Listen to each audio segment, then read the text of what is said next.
Jy kan maar sit. Jy kan begin.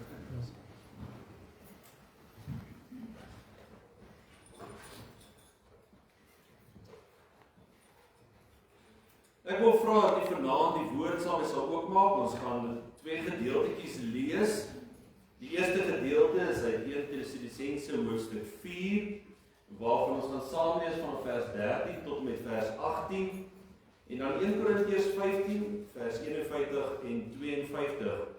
Nou vanaand gaan ons dan die vraag vra, is daar 'n wegraping? Ek het gisteraand met u gepraat rondom die tyd van die groot verdrukking. Ons het 'n bietjie daar stil gestaan, ons het gekyk na dit wat in Daniël vir ons geleer is en geprofeseer is, ten opsigte van die 70 weke. Ons het gesien dat aan die einde van die 69ste week was dit waar die Here Jesus gekruisig is, en dan die 70ste week wat dan aandui op 1 week, wat 'n 7 jaar termyn is, en ons het gekyk hoe Daniël vir ons uitlei, ons het dit in Openbaring raak gelees, maar wat ons opgetel het is dat daar 'n gaping dan is tussen die 69ste week en die 70ste week. En dit is dan hierdie gedeelte, en dan gaan ons bietjie kyk na die kontroversiële vraag, omdat daar baie kontroversie is rondom die woord wegraping. In die laaste dae, waar daar baie opslaa in die media is, van iemand wat dan daaroor praat, dan vra die mense die vraag en sê, waar in die Bybel staan die woord wegraping? En dit is nou baie belangrik dat ons vanaand net bietjie daarna sal kyk. Ek het selfs in my eie gemeente het ek mense gehad wat getwyfel het daarin, en as hulle by ander mense is, dan sê hulle, waar in die Bybel, wys my waar staan wegraping? Nou, ek gaan vanaand dalk 'n paar dinge leer, en dit is net vir my so belangrik, en ek wil net vanaand dit net sê. Ek gaan hierdie stelling maak, sodat jy vanaand net kan weet, hoe om die woord van die Here te benader. Die wederkoms van Christus is fundamenteel. As jy nie glo in die wederkoms van Christus nie, dan verwerp jy die waarheid van die evangelie. Maar hoe jy die wederkoms interpreteer, kan baie keer verskil. Dis baie keer die bakstene wat ons bou. So as ek vanaand vir jou sê, die wegraping is nie fundamenteel nie. Die wederkoms is fundamenteel. Jy moet gereed wees enige tyd vir die Here Jesus om jou te kom haal.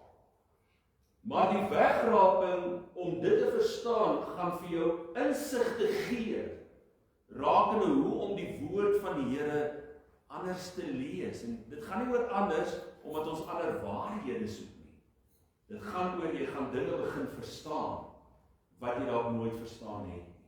So kom ons lees saam uit 1 Tessalonisense hoofstuk 4, vanaf vers 13 tot en met vers 18. En hy sê vir ons hierdie woorde, hy sê, maar broeders, ek wil nie hê dat julle onkundig moet wees met betrekking tot die ontslapenis, sodat julle nie treur soos die ander wat geen hoop het nie. Nou, net 'n bietjie agtergrond te gee, wat hier gebeur het, is dat die gemeente, die lede van Tessalonika gemeente het begin wonder, het hulle dalk iets gemis nie? Want het die tyd nie al verbygaan nie? Onthou wat het Johannes geskryf? Johannes het gesê, dis die laaste uur. En nou is dit hierdie afwagting, dat die Here gaan kom en kom haal, en nou gebeur dinge nie. En nou raak hulle mismoedig en hulle raak bekommerd om te sê, maar het die Here my dalk misgesien? Het hy my dalk misgekyk? Het hy, sit my so 'n klein bietjie sagter asseblief, Jan. Het hy my dalk nie raak gesien? En dit maak dan op die einde van die dag dat hulle het begin wonder, het ons nie agtergebly nie. En dis hoekom Paulus begin, waar hy sê, ek wil nie dat jy onkundig moet wees nie. Want as ons glo dat Jesus gesterwe en opgestaan het, vers 14, dan sal God ook so die wat in Jesus ontslaap het, saam met hom bring. Want dit sê ons vir julle deur die woord van die Here, dat ons wat in die lewe oorbly tot by die wederkoms van die Here, die ontslapenis hoegenaamd nie sal voor wees nie. Want die Here self sal van die hemel neerdal met 'n geroep, met die stem van aartsengele, met die geklank van die basuin van God. En die wat in Christus gesterf het, sal eerste opstaan. Daarna sal ons wat in die lewe oorbly, saam met hulle in wolke weggevoer word, die Here tegemoet in die lug, en so sal ons altyd by die Here wees. Bemoedig mekaar dan met hierdie woorde. En dan wil ek hê met saam met blaai na 1 Korintiërs hoofstuk 15. 1 Korintiërs hoofstuk 15 wat die opstandingshoofstuk is in die woord. Vers 51 en vers 52. 1 Korintiërs 15 skryf Paulus vir ons in vers 51. Hy sê, kyk, ek deel julle 'n verborgenheid mee, en ek wil hê jy moet let op die woord verborgenheid. Dat wanneer hy praat van 'n verborgenheid, dan beteken dit is iets wat nie voor die tyd al geopenbaar was aan die mens nie. En Paulus het hierdie openbaring van die Here ontvang. En daarom sê hy, ek deel julle 'n verborgenheid mee. Dis iets wat nog verborge was. En nou sê hy die woorde, ons sal wel nie almal ontslaap nie. Dit beteken, daar gaan ontslapenis wees, maar volgens 1 Tessalonisense 4, die wat nog in die lewe is, wat nog nie ontslaap het nie. Hy sê, maar ons sal almal verander word, in 'n oomblik, in 'n oogwink, by die laaste bassein. Want die bassein sal weer klink, en die dode sal onverganklik opgewek word, en ons sal verander word.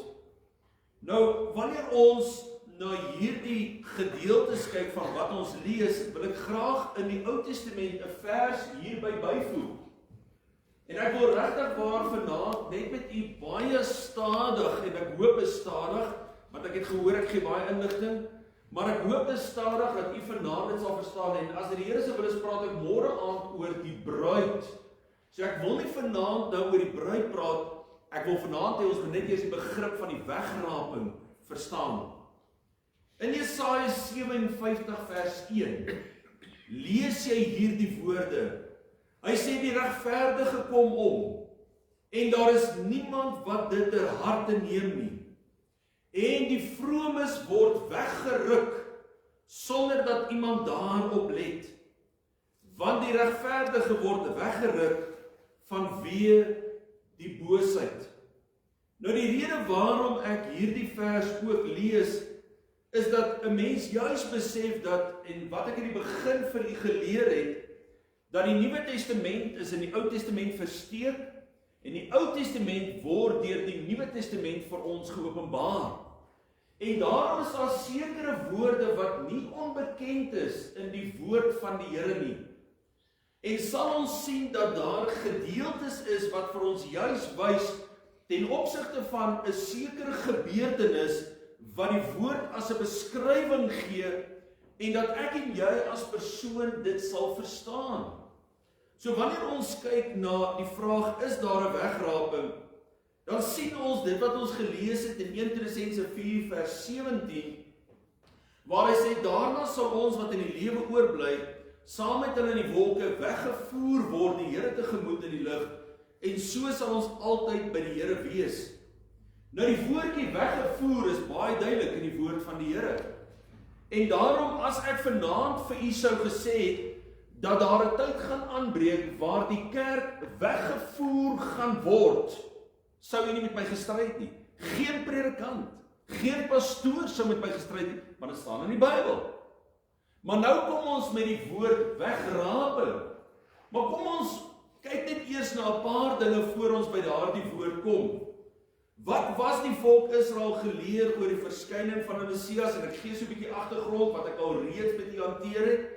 Die vervulling van profeseë het al reeds wat plaasgevind het. Die maagdelike geboorte, die menswording. Jesaja 7 vers 14. Daarom sal die Here self aan julle 'n teken gee, kyk, die maagd sal swanger word en 'n seun baar en hom Immanuel noem.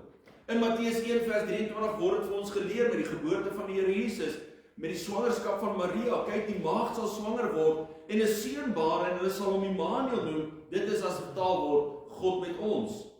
Die menswees van die verlosser wat dan as 'n fisiese mens op aarde sou wees. Genesis 3 vers 15, die moederbelofte wat ek nou heeltyd in hierdie tyd aangehaal het. en ek sal vyandskap stel tussen jou en die vrou, en tussen jou saad en haar saad. Hy sal jou die kop vermorsel en jy sal hom in die afskeid byt. En ons het gesien, is baie duidelik dat die vrou verwys na die volk Israel, en uit die volk Israel uit was daar 'n maagd wat swanger geword het, en die Here Jesus is gebore, en hy is die saad waardeur ek gered word, en as ek nie in sy saad is nie, dan is ek in vyandskap met God, want dan behoort ek aan die saad van Satan. En dis hoekom die Here ook vir ons sê in Petrus waar hy sê, julle is wedergebore nie uit die verganklike saad van uit die verganklike saad, maar uit die onverganklike saad, die woord van God, Jesus Christus. En dan in 1 Johannes 4 vers 2 en 3.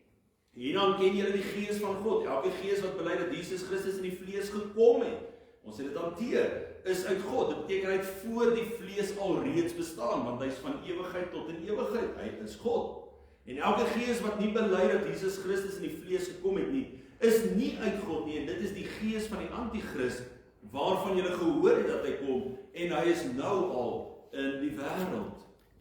Maar dan sien ons ook die vervulling van die profesie rondom die kruisiging van die Messias, Jesaja 53 vers 5. Maar hy is ter wille van ons oortredinge deurboor, ter wille van ons ongeregtighede is hy verbrysel. In Handelinge 2 vers 23 word dit opgehaal met die eerste prediking van die woord. Hy sê hom wat deur die bepaalde raad en voorkennis van God oorgelewer is, het julle deur die hande van goddelose mense geneem en gekruisig en omgebring. Maar dan vind ons baie duidelik dat daar onvervulde profesie is. En ek gaan vanaand net hierdie vraag aan die vra om dit ook by u tuis te bring. Sal die Here die onvervulde profesie in die Ou Testament agterlaat ter wille van die kerk van vandag? En dit beteken, sou die Here in die Ou Testament iets gespreek het as 'n profesie, maar omdat die volk Israel in ballingskap gegaan het en omdat die volk Israel gesondig het, sou die Here daai profesie dan tot niet laat gaan en hy sê, ek sal dan met die kerk alleen nou 'n pad stap.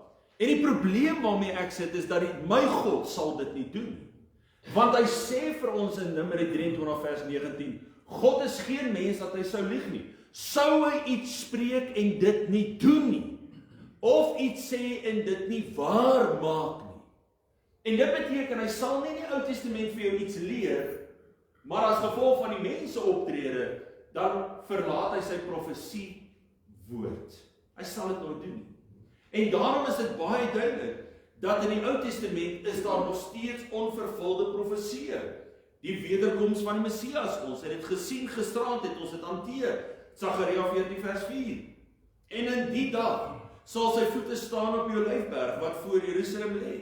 Aan die ooste kant die Olyfberg sal middeldeur gespleit word van oos na wes tot 'n baie groot dal. En die een helfte van die berg sal wegbuig na die noorde en die ander helfte na die suide. En dan vind ons wat die Here Jesus aan sy disippels geleer in Johannes 14 vers 3. Hy beaam daardie profesie. Hy sê, en as ek gegaan en vir julle 'n plek berei het, kom ek weer en sal julle na my toe neem, sodat julle ook kan weet waar ek is. Nou tot en met hier kan ek vir julle sê, daar is nie 'n kerk wat teen my sal gaan nie. Want ons almal glo dit. Want ons almal haal uit die woord uit. Maar jy sien, dit is interessant dat wanneer 'n mens na 1 Tessalonisense 4 gaan kyk, dan verkondig kerke daardie boodskap, maar hulle glo nie die begrip van daardie boodskap. Dis waar die krisis inkom. Want al die kerke verkondig 1 Tessalonisense 4 vers 17 en 18 wat sê dat ons sal weggevoer word en hom die wolke tegemoet gaan. Ons verkondig dit. Maar wat beteken dit? En daarom die onvervulde profesie, die wederkoms van die Messias. Sagaria 14 vers 4, waar hy dan ook sê, in die dag sal sy voete staan op die Olyfberg wat voor Jerusalem lê, aan die ooste kant die Olyfberg sal middeldeur gespleit word. Nou in Handelinge 1 vers 11 lees ons die hemelvaart van die Here Jesus, en waar die engele verskyn het in die disippels, en hy sê, Galileese manne, waarom staan julle en kyk na die hemel? Hierdie Jesus wat van julle opgeneem is in die hemel, sal net so kom soos julle hom in die hemel sien wegvaar het. Nou die vraag is, dat toe die Here Jesus daar op die Olyfberg gestaan het, en net voordat hy opgevaar het hemel toe met sy voete op die Olyfberg, het die Olyfberg op daardie oomblik gespleit. Dan sê ons, nee. Die Olyfberg het nie gesplit nie. En dit beteken dat dit verwys na 'n toekomstige gebeurtenis. Sagaria 14 vers 4 praat dan van 'n toekomstige gebeurtenis. En die engele beaam dit. Hy sê, sal net so kom soos julle hom na die hemel sien wegvaar. Nou luister mooi, net so kom. En dit is die beaming, want onthou wat het ek vir jou gesê, Paulus kom leer vir ons 'n verborgenheid. Die engele het nie die verborgenheid geopenbaar nie. So in daardie konteks van Handelinge 1 vers 11, sal die Here Jesus net soos hy opgevaar het, sal hy terugkom en hy sal wat kom doen? Hy sal sy voete op die Olyfberg kom plaas. Maar Paulus leer ons die verborgenheid. En daarom die openbaarmaking van die merke van die kruis. Sagaria 12 vers 10, dat wanneer die Here Jesus sy voet op die Olyfberg gaan sit, dan sê ons, maar oor die huis van Dawid en die inwoners van Jerusalem sal ek uitgee die gees van genade en smekinge. En hulle sal opsien na my vir wie hulle deurboor het, en hulle sal oor hom rou kla, soos 'n mens rou kla oor enigste seun, en bitterlik oor hom ween, soos 'n mens bitterlik ween oor 'n eersgebore kind. Dieselfde gebeurtenis was toe Jesus opgestaan het uit die dood uit. En 'n ongelowige Thomas, wat nie kon glo dat hy opgestaan het, en wat gebeur? Hy verskyn aan hulle, en dan lees jy in Lukas 24 vers 39, kyk na my hande en my voete, want dit is ek self. Voel aan my en kyk, want 'n gees het nie vlees en bene soos julle sien nie, het ek nie. En dit beteken hy wys die merke. Maar luister gou mooi. Is Lukas 24 die vervulling van Sagaria 12? Dan sê ons nee. Hoekom nie? Want aan wie het Jesus verskyn na sy opstanding? Het hy aan die Jood verskyn? Ja. Hy het net aan die disippels verskyn en die wat aan hom geglo het. Hy het nie aan die volk verskyn. En daarom is dit baie duidelik dat Sagaria 12 nog 'n onvervulde profesie is. En daarom sien ons dat die Ou Testament en Nuwe Testament leer van die wederkoms, maar leer dit tog verskillend. In die Ou Testament leer ons Sagaria 14 vers 4, waar hy dan sê die voete staan op die Olyfberg, dit wat ons aangehaal het, wat die engele aan die Galileese man en die disippels bevestig het, dat net so kom sal hy in die hemel sien. Hy sal net soos hy hemel wegvaar het, sal hy kom, en as hy sy voete op die Olyfberg sit, my eie woorde. Hy is van die Olyfberg opgeneem, en sal op dieselfde berg verskyn. Die Olyfberg sal middeldeur split. In Openbaring 16 vers 17 en 18, en wat het ek geleer? Dat as jy die boek Openbaring wil verstaan, moet jy weet dat van Openbaring 6 af, lees jy nie meer van die kerk nie, maar dan lees jy die groot verdrukkingstydperk, en dit beteken hier aan die einde van die groot verdrukkingstydperk, begin die Bybel, begin Openbaring vir ons dinge te leer, voordat die koms van die Here plaasvind. En nou sê hy hier in Openbaring 16, en dit is hier aan die einde van die groot verdrukking, waar hy sê, en die sewende engel het sy skaal uitgegooi in die lug, en 'n groot stem uit die tempel van hemel gekom, van die troon af, wat gesê, dit is verby! Wat is verby? Die aardse koninkryk is verby! Die koninkryke van die nasies is verby! Die heerskappy van die anti-kris is verby! Hy sê, dit is verby! En daar het stemme gekom, en donderslae, en bliksemstrale. En luister mooi, en daar het 'n groot aardbewing gekom, soos daar nog nie gewees het, vandat die mense op die aarde was nie. So 'n geweldige groot aardbewing. Hoekom so groot aardbewing? Want die Olyfberg moet split. Die Olyfberg moet uitmekaar uitskeer. En dis in daardie aardbewing, dit is verby, dat die Here Jesus sy voete op die Olyfberg gaan kom sit. En daarom sien ons baie duidelik, dat dit is wat die Ou Testament leer van die verskyning van die Here Jesus. Wanneer sal dit gebeur? In Sagaria 14 vers 2 en 3 lees hy, hy sê, want ek sal al die nasie versamel om oorlog te voer teen Jerusalem, en die stad sal ingeneem, en die huise geplunder, en die vroue onteer word, en die helfte van die stad sal uitgaan in ballingskap, maar die oorige deel van die bevolking sal nie in die stad uitgeroei word nie, en die Here sal uittrek en stryd voer teen die nasies, soos op die dag van sy stryd, die dag van oorlog. En dan kan jy Openbaring 16 gaan lees, en miskien moet jy gou saam met my oopmaak na Openbaring 16, maar ek gaan nie vanaand te veel hieroor praat nie, ek sal 'n ander aand met hieroor praat. Maar Openbaring 16, vanaf vers 12 tot met vers 16, waaroor gaan dit? Dit gaan oor hierdie versameling van die nasies.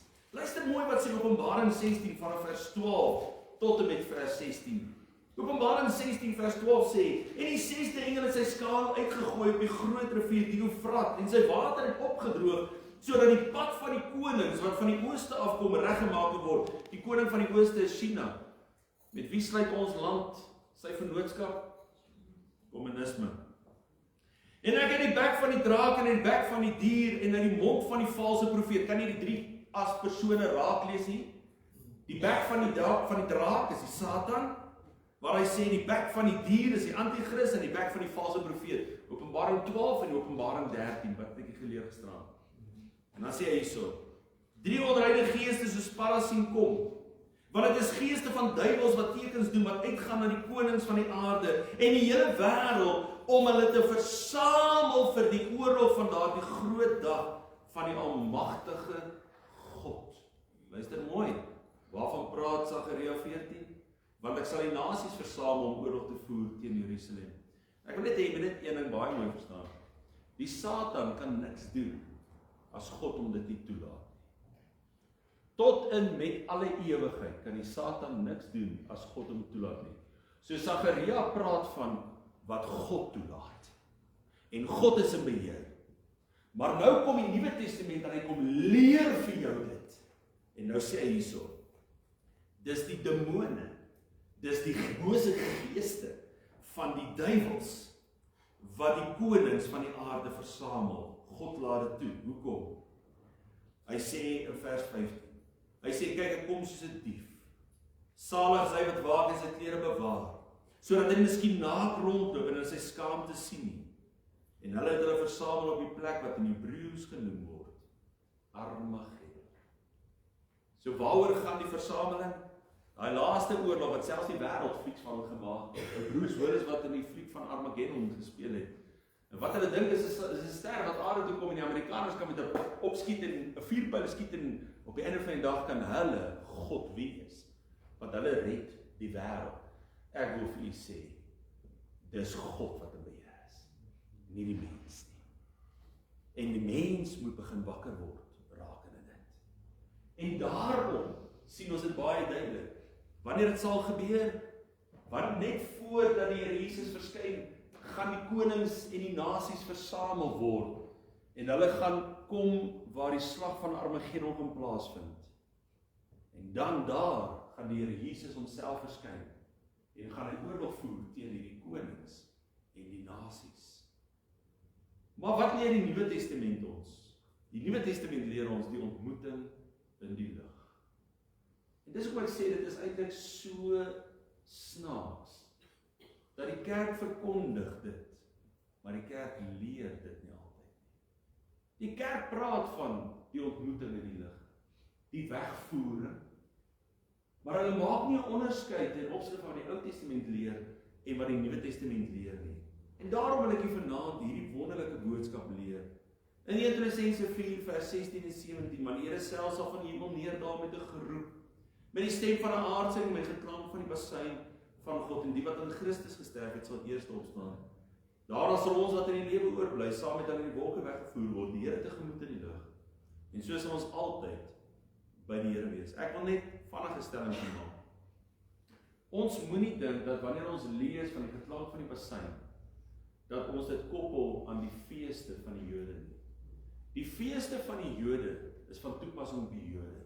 Dit is nie van toepassing op die kerk nie. Dis hoekom ons nie die feeste van die Ou Testament beoefen in die kerk. Ons leer die geestelike boodskap daaruit, ja, die diepte daarvan, die vervulling wat Christus daarin bewerk het.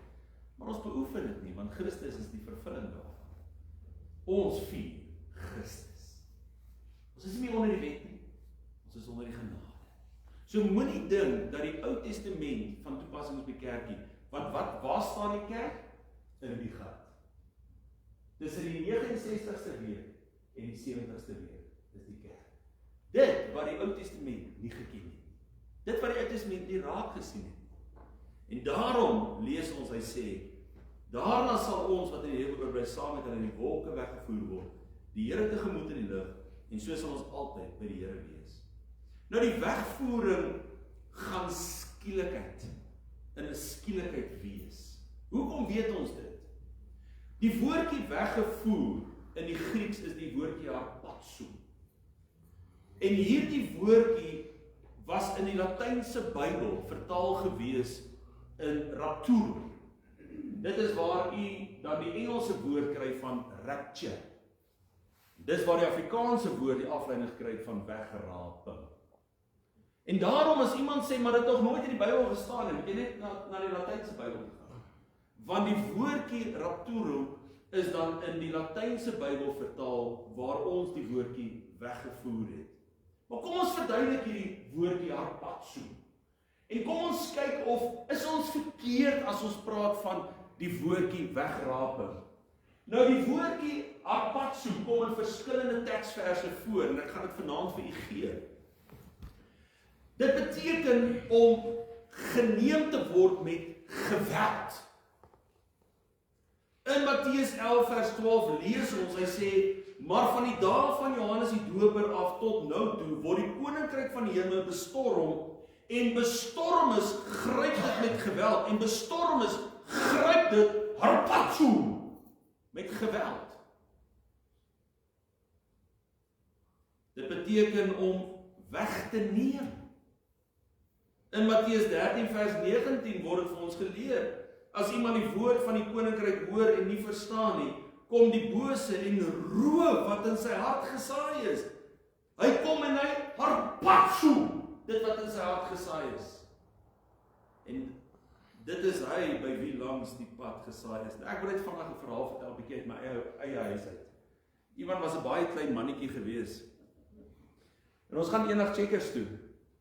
En hy loop daar met 'n R100. Hy sê, "Pappa, ek het 'n R100 by maatjie gekry." Ek sê, "Wat?" Ek sê, "Waar kry jy 'n R100?" Hy sê, "Die maatjie het my gesê, daar's nie 'n manier nie, jy vat 'n R100, jy gee vir jou maatjie terug." En ek vat die R100 en ons kom daar by die til en ons betaal en as ons by die huis kom, daar het note op die tafel gelê. Ek sê vir hom, "Ivan, kom 'n bietjie hierso." Ek sê vir hom, "Wat het jy daai R100 gekry? Het jy daai R100 hier gevat van hierdie note af?" Hy sê, "Ja, pappa." Ek sê, "Boetie, gaan jy vir my kamer toe? Wil jy was in jou ore gaan vandag smelt." Ek het daai ding nie altyd verstaan nie, maar ek hoor as jy 'n pak slaag gee, dan smel die was. So wat gebeur is, ek sê vir hom, "Gaan vir my kamer toe." En ek hoor in die kamer, maak hy 'n laai oop en hy maak 'n laai toe. En ek dink, wat gaan aan? En ek gaan na daai laai toe en ek gaan 'n laai oopmaak. Toe het hy sweets gevat uit Checkers uit, terwyl ons by die til staan en betaal. Met al hierdie rakke sweets wat hier is, vat hy daai hand. En hy, luister mooi, dis 'n illustrasie. En hy harpazo dit in sy sak. Sonder dat iemand dit gesien gebeur het. Harpazo. Die woordjie weg te neem. Hy neem dit weg sonder dat een van ons dit gesien het. Hierdie woordjie beteken ook om te vang.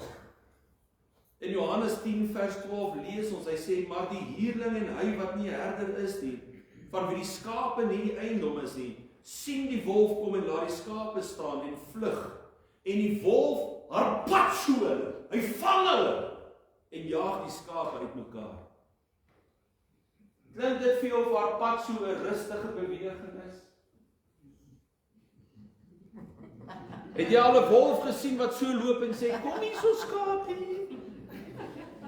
Hy harpazo. Hy vang die skaap. Harpazo beteken ook om weggeruk te word. In 2 Korintiërs 12 vers 2 lees ons hierdie woord. Hy sê, "Ek weet van 'n man in Christus 14 jaar gelede. Of dit in die liggaam was, weet ek nie, of dit buite die liggaam, weet ek nie.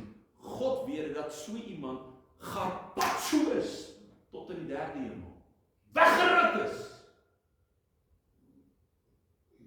Dit beteken om te ruk. In Judas 1 vers 23 lees ons, hy sê, "Maar ander moet julle met vrees red deur hulle uit die vuur te harpazo.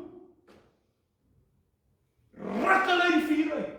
En ook die kleed moet julle haat wat deur sonde bevlek is." Het jy al iets probeer ruk uit die vuur uit? Johan so stadig in die vuur ingedruk, die koeltjies weggekrap, en dit wat jy wou gehad, jy so rustig uitgehaal. Dis so harpazo. beteken ook weggeruk ten opsigte van Christus se hemelvaart. En hierdie is vir my belangrik. En hierdie was vir my 'n eye-opener gewees. In Handelinge 1 vers 10 tot 11 lees ons, en toe hy nog stig na die hemel kyk terwyl hy weggaan, ons gebruik die woordjie weggaan, staan daar 2 manne wit klere by hulle sê, gaan dis manne, skien die verhaal. En ons kry baie keer die idee dat hierdie Galileese man het so gestaan, Jesus was hier, die wolk het af hom. En die wolk het Jesus. Julle ken ons kinders. Sien jy nog die ballon? Daar is hy. En dan wonder ek, het die Galileese manne met mekaar gepraat en sê, sien jy nog die wolkie? Daar is hy, sien daar. Nee. Hoekom weet ek dit was nie so nie? Want dis wat ons ope is. Daai wolk het hom rustig van hulle af weggevat. Amen. Wie het so gedink? Is ek die enigste wat so gedink het? Maar weet jy wat Openbaring leer vir jou? Wat het gebeur? Openbaring 12 vers 5 kom leer vir jou hierdie woord. Hy sê, en sy het 'n mannelike kind gebaar, wat al die nasies met ystersekte sou regeer. En haar kind is weggeruk. Dis die hemelvaart. Is weggeruk na God en sy troon. So! Toe die Galileese manne nog staan, die volgende oomblik toe is Jesus nie meer daar nie. Hy's weg. Godders. Na God se troon toe. Hy's garpatso. En daarom sien ons baie duidelik dat die wegraping is iets wat 'n realiteit is. En ek wil hê jy moet saam met my lees saam met my blaai na 2 Tessalonisense 2 toe.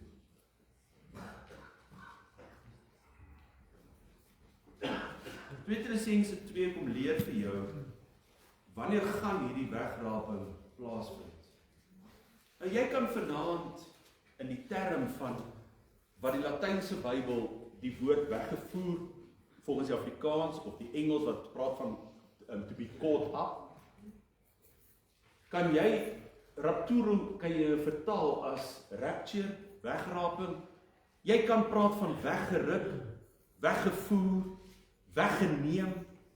Al wat ek vanaand uit vir jou wil sê is, dit gaan 'n oomblik wees en dis wat 1 Korintiërs 15 vers 51 en 52 ons leer.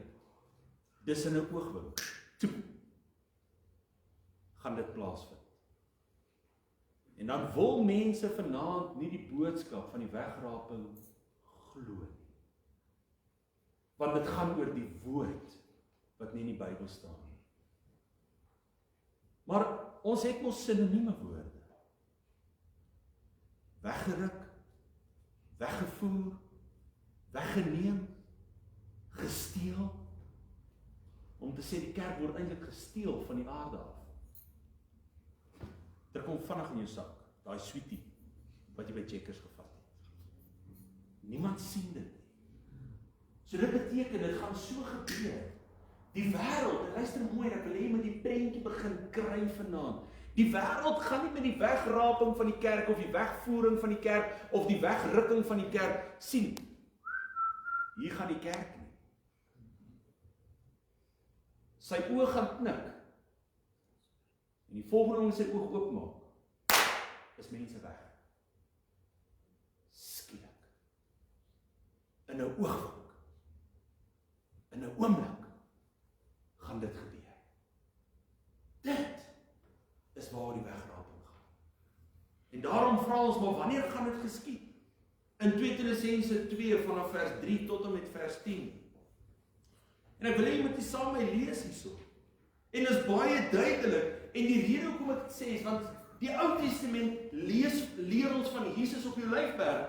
Die Nuwe Testament leer ons van ons gaan hom in die wolke ontmoet. Ons gaan weggeruk word en ons gaan hom in die wolke kry. Nou gaan jy dalk net vir my vra voor ek net kom, moet ek net hierdie stelling maak. Nika vanaand vir my vra sê Dominee, hoeveel wederkomste glo jy? En dan gaan ek vir jou hierdie stelling maak. Ek glo in 1 wederkoms. Maar in 2 fases. Is ek onbybels as ek dit sê? Nee. Hoeveel opstandings is daar in die Bybel? 2. Die eerste opstanding en tweede opstanding. Maar gaan die eerste opstanding, almal wat deel het in die eerste opstanding, gaan hulle almal dieselfde tyd opstaan? Nee, dis verskillende fases, maar dis eerste opstanding. Ek glo in een wederkoms, maar 2 fases. Die eerste fase is vir die kerk.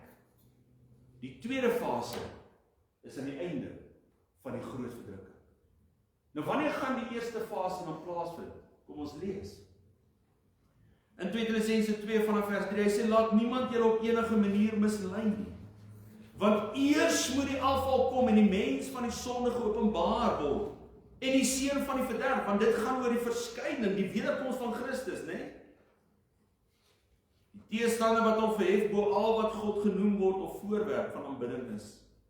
Sodat in die tempel van God as God sal sit en voorgee dat hy God is. Onthou julle nie dat ek dit altyd vir julle gesê het, toe ek nog by julle was nie. Nou wil ek hê julle net onderskeid maak. In die begin van 2 Tessalonisense 2 lees ons, hy sê, maar ons vra julle broeders met die oog op die wederkoms. Wanneer hy praat van die wederkoms, dan verwys hy na die tweede fase van die wederkoms. So jy moet dit nie verkeerd verstaan. Maar nou kom Paulus en hy kom leer die verborgenheid ook vir hulle. En nou sê hy, onthou julle nie, vers 5, dat ek het vir julle altyd gesê toe ek nog by julle was nie. En nou, julle weet wat hom teehou. Wie is die hom? Sê Antichrist. Is die mens van die sonde, is die mens van die verderf. Maar as iets wat hom teehou. Luister mooi. Hy sê nou, julle weet wat hom teehou, sodat hy op sy tyd geopenbaar kan word. Dit beteken daar's iets wat hom weerhou om in die wêreld geopenbaar te word, sodat hy as 'n wêreldleier kan optree, sodat hy sy antichristskap kan beoefen, sodat hy homself in die tempel van God kan sit en dat hy homself kan voorgee as God. As iets wat hom teehou. Nou sê hy sê van die verborgenheid van die ongeregtigheid is aan die werk, net totdat hy wat nou teehou uit die weg geruim is. En dan sal die ongeregtige geopenbaar word. Hy, die Antichrist, wat die Here met die asem van sy mond sal verdelg en deur die verskyning van sy wederkoms tot niets sal maak. Kan jy sien, nou verwys hy weer met die wederkoms. En waar gaan die Antichrist geopenbaar word? In die begin van die 7 jaar verdrukking, want hy gaan die verbond met Israel sluit. Maar hy is nog nie geopenbaar nie. Hoekom? Want daar's iets wat voor die tyd moet plaasvind. En dan aan die einde, met die wederkoms, waar die Here hom met sy asem gaan verdelg. Dan sê hy die woorde, hy wie se koms is volgens die werking van Satan, met allerlei kragtige dade, en tekens en wonders van die leuen, en met allerlei verleiding van ongeregtigheid in die wat verlore gaan, omdat hy die liefde tot die waarheid nie aangeneem het, om gered te word nie. En daarom sal God hulle die krag van die dwaling stuur, om die leuen te glo. Die bruid van Christus se verwagting is nie Christus op jou lyfwerk nie, maar die ontmoeting in die lig, wat skielik gaan plaasvind deur God. Die Here self kom raap die bruid op vir 'n ontmoeting waar daar na die wegraping, na die opraping, na die wegrukking, na die wegvoering, na die hartatsu, die openbaring van die Antichrist sal wees. Dis wat 2 Tessalonisense 2 leer. Waarom is die wegraping, die wegrukking, die wegvoering, wat 'n sinonieme woord jy nou vanaand deel van jou wil maak? Waarom is dit belangrik? En ek wil graag 2 Ou Testamentiese voorbeelde, wil ek graag, eintlik 3, wil ek aan jou voorhou. Die eerste een is Henog. Dat die Here het Henog kom haal voor die sonvloed. Nou volgens ou Chuck Missler, as jy die ouderdom getalle gaan uitwerk, op die dag wat Henog gehaal is, op daardie dag was die begin van die sonvloed gewees. Henog is verwyder sodat hy die sonvloed nie kon ervaar. Die oordeel van God oor die mens in die tyd van Noag nie kon ervaar. Nie kom uit lees in Judas 1 vers 14 en 15. Want hy sê vir ons in Judas 1 vers 14 en 15. Hy sê en Henog die sewende van Adam af het ook teen hulle geprofeteer en gesê. Vir wie het hy geprofeteer? Die mense in Noag se tyd. Hy het soos Noag het hy ook die woord verkondig. En hy het gesê, kyk die Here het gekom met sy heilige 10.000-talle om gerig te hou oor almal en al die goddelose mense onder hulle te straf, oor al hulle goddelose werke wat hulle goddelooslik gedoen het en oor die harde woorde van die goddelose sondaars teen hom gespreek het. Wat het Henog verkondig? Hy het die oordeel van God verkondig. Wat was die sonvloed? Die oordeel van God. Die tweede voorbeeld is die voorbeeld van Abraham en sy volgelinge. En dit was my so mooi as ek nou aan by 'n bidjie het ons daar gepraat. Waar die Here deur die 7 jaar droogte Abraham, Israel, die volk Israel, Jakob en sy 12 seuns Egipte toe gestuur het, sodat wat kon gebeur? Sodat die belofte of die profesie wat die Here aan Abraham openbaar het, in vervulling kan gaan. En wat is die profesie? In Genesis 15 vers 13 en 16 lees jy. Daarop sê hy vir Abraham, weet verseker dat jou nageslag vreemdelinge sal wees in 'n land wat aan hulle nie behoort nie. Egipte behoort nie aan jou nie. Ek gee nie Egipte vir jou nie. Ek gee Israel vir jou. En dan sê hy die woorde. Hy sê daar sal hulle diensbaar wees en verdruk word 400 jaar lank. En die 4de geslag sal hierheen terugkom, want die ongeregtigheid van die Amoriete is nog toe nie vol nie. En dit beteken, waaroor het gegaan? Die Here moes Abraham en sy volgelinge, want dit is my eintlik so mooi gewees. Abraham staan vanaand bekend as die vader van gelowiges. En dit beteken, solank as wat Abraham en sy volgelinge in die land Kanaan was, kon die ongeregtigheid van die Amoriete nie gegroei het nie. Is jy met my? Want hulle geestelike teenstand in daai land het gemaak dat die Amoriete nie tot volle ongeregtigheid kon groei nie. En wat moes gebeur? Hy moes hulle uit land Kanaan uitvat, Egipte toe stuur, sodat die Amoriete se ongeregtigheid tot volle maat kan kom. En toe hulle terugkom in die beloofde land, toe gee die Here vir die opdrag, verwoes die Amoriete. Hoekom? Want hulle tyd van genade is verby. Die laaste een van die Ou Testament is Lot. En dit was my eintlik so mooi, want iemand het bestaan vir my gesê, Dominee, Lot was eintlik die oortuiging waarom ek in die wegraping glo. Ek sê, hoe so? En weet jy, met hierdie boodskap begin ek al meer te besef hoekom. Want wat is die vraag? Waarom is die wegraping belangrik? En nou gee ek vir jou Ou Testamentiese voorbeelde van hoe die Here met gewerk het, en daarom moet jy verstaan hoekom daar 'n wegraping ook gaan wees. Solank as wat Lot in Sodom en Gomorra gebly het, kon die Here Sodom en Gomorra nie verwoes nie.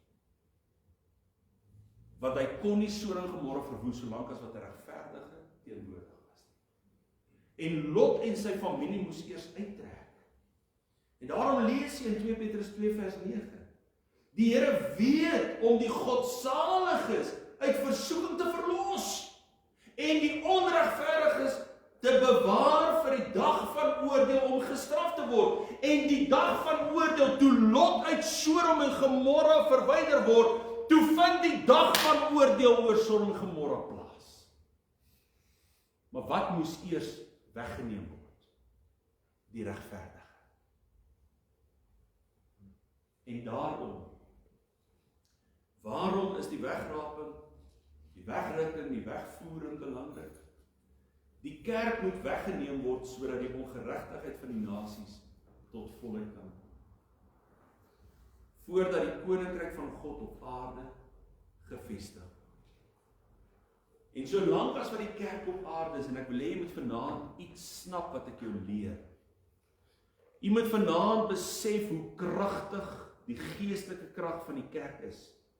dat al is die kerk in 'n tyd van afvalligheid en die woord kom leer dit vir ons, al is die kerk in 'n tyd van afvalligheid, is die kerk se geestelike krag so sterk dat die anti-kris nog nie geopenbaar kan word. Want die anti-kris kan eers geopenbaar word wanneer die kerk weggeraak word. En daarom is dit belangrik dat jy verstaan waarom die kerk weggeraak moet word. Want die ongeregtigheid van die nasies moet tot volheid kom. In Romeine 11 vers 25 lees ons, hy sê, want ek wil nie hê broeders dat julle hierdie verborgenheid nie moet weet nie, sodat julle nie eie wys mag wees nie, dat die verharding ten dele oor Israel gekom het, totdat die volheid van die heidene ingegaan het. Nou die volheid van die heidene word in 2 kategorieë hier vir ons geleer.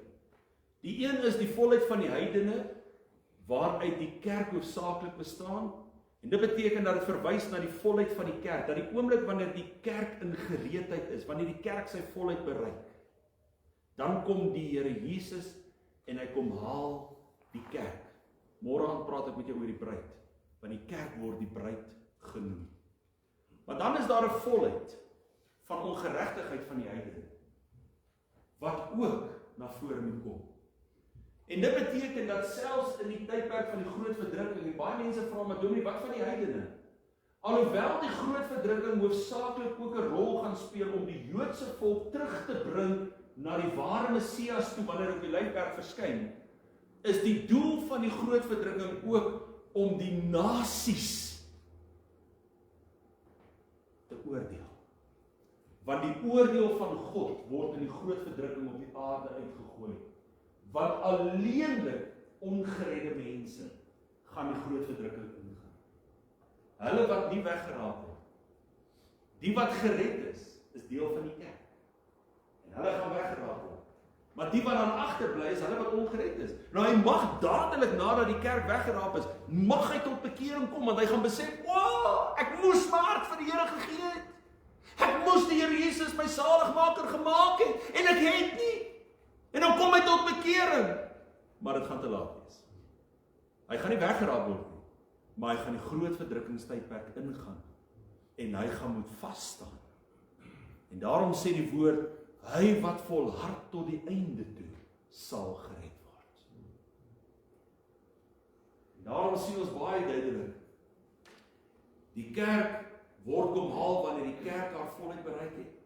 Maar die kerk word kom haal sodat die ongeregtigheid van die nasies tot volheid kan kom. In 2 Tessalonisense 2 vers 6 en 7 het ons gelees, en nou julle weet wat om teehou, sodat dit op sy tyd geopenbaar kan word.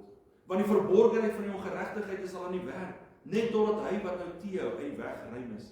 Nou daar's predikante wat vir jou leer, en daar's predikers wat vir jou leer, dat hy wat om teehou is die Heilige Gees. Die Heilige Gees moet weggeneem word.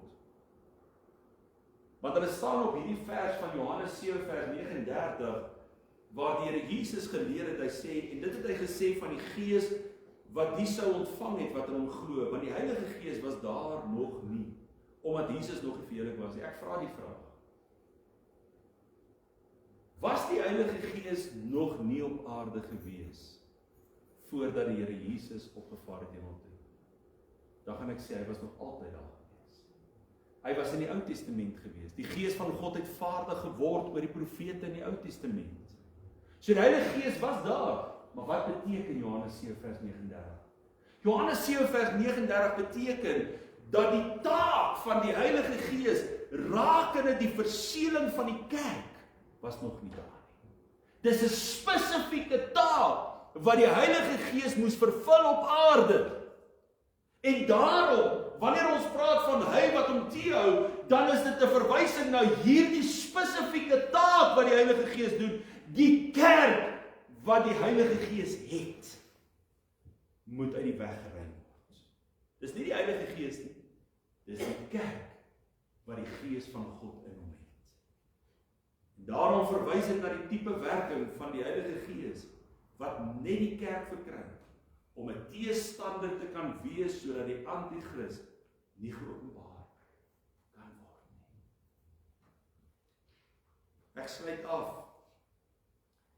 Wie gaan weggeraak word? En daar's baie mense wat vir jou sê, baie mense praat van 'n selektiewe wegraping. Hulle wat alleenlik op die plek van heiligheid is. Hulle wat se lewens in lyn met God is. Daai wat gered is, maar hulle lewe is nie heilig nie. Hulle het die wêreldse dinge weer deel van hulle lewe gemaak. Hulle gaan nie weggeraap word nie. Hulle moet suffer, papi. Daar's regtig kinders van die Here wat so neerkyk op ander kinders van die Here. En dan sê hulle, dis alleenlik hulle wat heiligheid het. Ek wil vanaand vir julle sê, almal wat getuig dat hulle waarlik kinders van die Here is, dis hulle wat weggeraap word. Maak nie saak wat jou geestelike toestand is as kind van God. En hoekom weet ek dit? 1 Tessalonisense 4 vers 16 en 17 leer dit vir ons.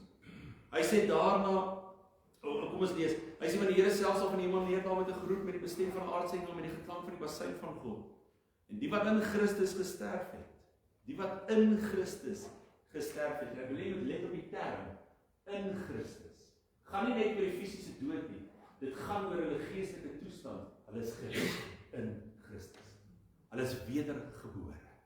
Die wat in Christus gesterf het, dit beteken, die wat gesterf het as kinders van God, nie as hulle wat, hulle lewe was heilig geweest, hulle wat gesterf het as kinders van God, eenvoudig, so dit, sal eers opstaan, daarna sal ons wat in die lewe oorbly, saam met hulle in die wolke weggevoer word. En wie is die ons? Waarna verwys Paulus hy praat van ons? Hy verwys na hulle wat 'n spesifieke heiligmaking het nie. Hy verwys na hulle wat kinders van die Here is. Die standaard is kind van God. Handelinge sê dit vir jou. Die Here het daagliks by die gemeente gevoeg, die wat gered geword het, nie die wat 'n sekere heiligmaking ondergaan het nie. Die wat gered geword het. En as jy gered is, gaan jy weggeraap word. Alleenlik hulle wat weergebore kinders van God is. Almal wat aan die onsigbare kerk van Christus behoort. Johannes 14 vers 16 en 17 sê dit vir ons. Hy sê, ek sal die Vader bid en hy sal julle 'n ander trooster gee, om by julle te bly tot in ewigheid. Die Gees van die waarheid, wat die wêreld nie kan ontvang nie. So wie kan hom ontvang? Hy wat tot bekering kom. Hy wat weergebore word, ontvang die Gees van God. En dan beamoen Romeine 8 vers 16 en 17 dit. Hy sê, die Gees self getuig saam met ons gees dat ons kinders van God is. En as ons kinders is, dan ook erfgename. Erfgename van God, en mede-erfgename van Christus. As ons naamlik saam met hom ly, sodat ons ook saam met hom verheerlik kan word. En nou in konteks van die boodskap van die wederkoms. Waarvan word jy 'n erfgenaam van God, 'n mede-erfgenaam van Christus? Wanneer die kerk weggeraap word, ons is die bruid. Ek sal môre aan oor die bruid gesels, bietjie meer in diepte. Ons is die bruid. Christus die bruidegom. Maar is meer as dit. Ek word 'n koning saam met Christus. Openbaring sê dit vir jou. Ons gaan as konings saam met Christus regeer 1000 jaar lank. Hoekom? Want wat verkry ek? Erfgenaamskap, mede-erfgenaamskap van Christus. Ek is deel van sy koningskap. Luister gou mooi. Hy het gegaan om koningskap te ontvang. Hy gaan terugkom om sy koningskap op aarde te vestig. Maar hy gaan my en jou wat kind van God is, eers kom haal. Sodat ek en jy saam met hom as koning, as konings aarde toe kom. Prys die Here. 'n mede-erfgenaam van Christus. Luister, mede-erfgenaam is nie materialisme nie. Dis jou geestelike toestand wat jy in Christus verkry. En daarom môre aan praat ek oor die bruid van Christus. Maar ek hoop vanaand het vir jou so 'n bietjie klarigheid gegee rondom die betekenis van die wegraping, die harpazo. Om te weet dat dit nie 'n woord is wat uit verband genoem word nie. Mag ook nie in die Bybel staan nie. Maar die betekenis is definitief daar. En dat jy kan sien, daar's 2 verskillende fases van die wederkoms. Die een in die lig vir die kerk, die ander een sy voet op die Olyfberg. Die een in die lig vir die kerk, skielik, weggeruk, in 'n oogwink, in 'n oomblik. Harpazo, weggeraap, ek raap hom weg. En mag jy vanaand die getuienis hê. Verskoning. Ongeag datums van voorspelling. Ongeag of die wegraping nou môre gaan plaasvind of nie gaan plaasvind. My vraag aan jou is nie glo jy in 'n datum. My vraag vanaand aan jou is, as die Here kom, ongeag die datum, en hy kom sy kerk haal, gaan jy saam? Gaan jy wegruk? Weggeraak? Ek vra nie of jy hoop nie. Ek vra nie of jy dalk nie. Ek vra, het jy die sekerheid in jou hart, dat die Gees van God in jou is, sodat jy weggeruk sal word. Amen. Kom ons bid saam. Here Jesus, baie dankie dat ons vanaand na hierdie besondere tema kom kyk. 'n Besondere vraag, 'n vraag wat baie mense afskiet. Baie mense nie eers na wil luister, omdat hulle dit nie verstaan nie. Maar Here, die woord is duidelik.